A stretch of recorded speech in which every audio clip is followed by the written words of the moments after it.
Saudações fãs de futebol japonês, eu sou o Thiago Cruz do Hinamaru Podcast e não sei vocês, mas eu estou muito feliz e muito aliviado. O Japão vence a Austrália, se classifica para a Copa do Mundo, quebra um tabu de 14 jogos sem vencer o arquirrival na sua casa e ainda temos dois belíssimos gols dele, Kaoru Mitoma, que finalmente voltou para a seleção e dessa vez para não mais sair.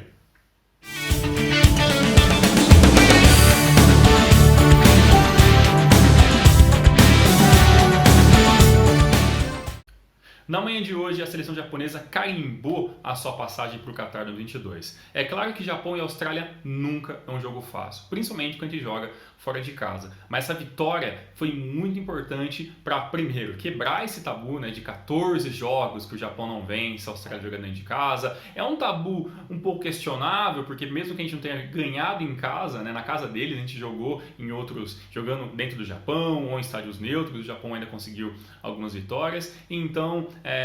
essa história dessa rivalidade entre Japão e Austrália, é claro, teve vários capítulos e teve um momento, sim, que a seleção australiana era, sim, superior ao Japão, principalmente quando jogava em Melbourne ou quando jogava em Sydney. Mas no jogo de hoje, o Japão precisava dessa vitória, o empate era interessante, a Austrália também precisava ainda mais da vitória para conseguir ainda ter chances diretas de classificação para a Copa do Mundo, mas foi com o Japão que a vitória acabou ficando. É claro que os desfalques complicaram um pouco o jogo, Tanto a Austrália como o Japão tiveram ali seus desfalques, O Japão não teve como contar com o Osako e o Hiroki Sakai, ambos já tinham sido convocados, depois foram cortados por causa de lesão, e teve ali o corte muito estranho do Daizen Maeda, o corte que veio de uma informação, um comunicado da equipe do Celtic da Escócia, falando que ele sentia um desconforto muscular e tudo mais, e depois falaram que foi o Japão, a seleção japonesa que decidiu por desconvocar o jogador, um assunto muito do cabeludo que a gente vai estar discutindo em um próximo Hinamaru. Mas o vídeo de hoje, a parte importante do vídeo de hoje, é a gente falar dessa vitória japonesa, apesar dos altos e baixos que o Japão vem dentro dessas eliminatórias, o Japão conseguiu manter uma constância de superioridade em cima dos seus adversários. No jogo de hoje foram 20 tentativas de chute a gols, 7 foram finalizações corretas, 57% de posse de bola, e tirando alguns lances no começo do primeiro tempo e alguns lances no começo do segundo tempo, a Austrália praticamente não conseguiu jogar. E isso, é claro, é um reflexo dessa situação atual, dessa nova geração da seleção australiana. Na verdade, uma geração que já tinha começado alguns anos atrás, se perdeu no meio do caminho, trouxe alguns medalhões de volta para a seleção australiana, as coisas não vêm funcionando muito bem, e agora, com a derrota, a Austrália só consegue chegar na Copa do Mundo através da repescagem, primeiro dentro, contra o terceiro colocado do grupo A e depois contra a seleção sul-americana e aí conseguir a sua vaga para a Copa do Mundo. O Japão, que apesar dos desfalques ainda jogou no seu 4-3-3, na frente ali nós tivemos aquele grupo ofensivo que a gente conhece mais, com Minami de um lado, Morita um pouco mais centralizado junto com a Otanaka e na outra ponta o Junya Ito. O Asano começou o nosso jogo como nosso titular, teve alguns lances no primeiro tempo, não conseguiu converter em gols, não fez uma partida tão ruim, mas ainda assim não foi aquele atacante que o Japão precisa em momentos de crise. Sem o Osako, a dificuldade que o Japão poderia ter tido nesse jogo seria muito grande. No segundo tempo ainda entrou ali o Aasi Ueda, jogador do Kashima Antlers, teve boas chances, ele já é um centroavante um pouco mais nato do que o Asano, é um cara que fica mais centralizado, teve ali uma finalizaçãozinha de curta distância, acabou não entrando para o gol, faltou um pouquinho de força, mas ao todo o Japão foi muito superior. Mas foi quando ele, Kaoru Mitoma, finalmente voltando à seleção após a lesão, entrou no segundo tempo, que as coisas mudaram. Assim como o Minami, o Mitoma tem essa qualidade da finta, de buscar o jogo, de vir pela ponta esquerda e trabalhar para entrar dentro da área, e foi assim que as coisas começaram a fluir um pouco melhor. O primeiro gol do Kaoru Mitoma foi ali um lance que começou pelo lado direito, um cruzamento curto do Amani, que jogou esse jogo aí no lugar do Hiroki Sakai. O cruzamento nem foi tão forte, foi rasteiro, acabou pegando ali a defesa australiana cansada de várias tentativas do Japão, acabou falhando, e o chute do Mitoma ali chapado acabou entrando. O segundo gol, esse sim,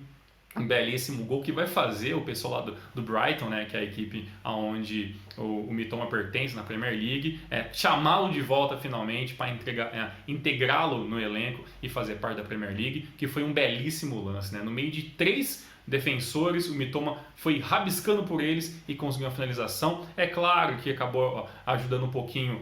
o goleiro que, por causa do campo molhado e tudo mais, choveu praticamente o jogo todo, acabou não conseguindo encaixar a bola, né? E ali meio que uma habilidade do Mitoma e um pouco do peru ali do goleiro australiano, o Japão conseguiu chegar ao seu segundo gol e carimbar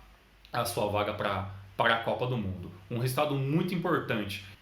Na noite de ontem, eu até compartilhei um texto ali do Paul Williams, né, um jornalista que faz aí alguns trabalhos para o The Asian Football, escreve para o The Guardian, e ele fez um texto bem interessante falando sobre essa rivalidade entre Japão e Austrália, né, da visão também dos torcedores, né, e uma coisa bem interessante desse texto é um momento muito icônico, né, dessa rivalidade, que foi o jogo ali pelas últimas rodadas das eliminatórias para a Copa do Mundo 2010, as 2 equipes já classificadas, lutando apenas para ver quem ficaria em primeiro do seu grupo, e os torcedores australianos colocaram uma faixa, né, chamada Nippon, né, Forever in Your Shadow, né, Japão sempre na nossa sombra,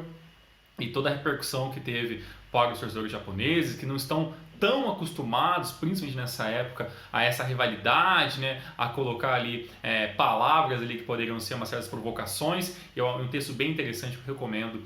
que vocês deem uma olhadinha. Eu vou deixar o link do texto aí no The Guardian do Paul Williams nos comentários, vou dar um jeitinho de deixar um pouquinho mais fácil, mas se não, vocês dêem uma olhadinha lá no meu Twitter, que você vai achar sem muitas dificuldades. A partir de agora, o Japão então classificado para a Copa do Mundo, vira a sua chave, vamos começar a conversar um pouco mais sobre a preparação que vai ser da seleção, né, para o Qatar 2022, as peças que faltam, quem fica, quem sai, é muito nome para muita pouca vaga, né, e a gente sabe aí que o Hajime Moriyasu já tem um time muito bem montado na sua cabeça, mas ele está tendo que trabalhar aí com alguns jogadores que estão faltando, outros que entraram e deram muito conta do trabalho, então realmente a gente vai poder agora trabalhar um pouco mais as peças, né, para a gente entender como vai ser o Japão na Copa do Mundo que acontece no final desse ano. O Japão ainda entra em campo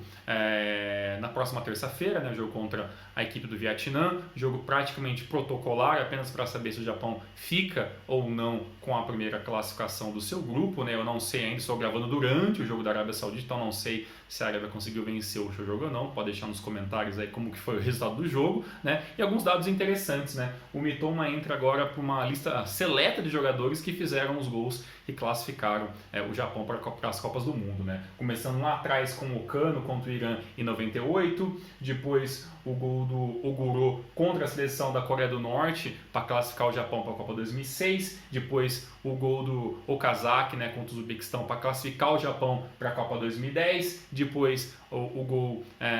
do Honda contra a Austrália para a classificação do Japão para a Copa 2014 aqui no Brasil, depois o gol do Ideguchi aconteceu em 2018 para classificar o Japão para a Copa da Rússia, e agora Kaoru Mitoma novamente contra a Austrália, mas coloca lá o seu nome nessa lista seleta de jogadores que fizeram história marcando esses gols e momentos muito importantes para a seleção japonesa. Nos vemos em um próximo momento. Essa semana tem podcast, fique de olho, um forte abraço, tamo junto e até mais!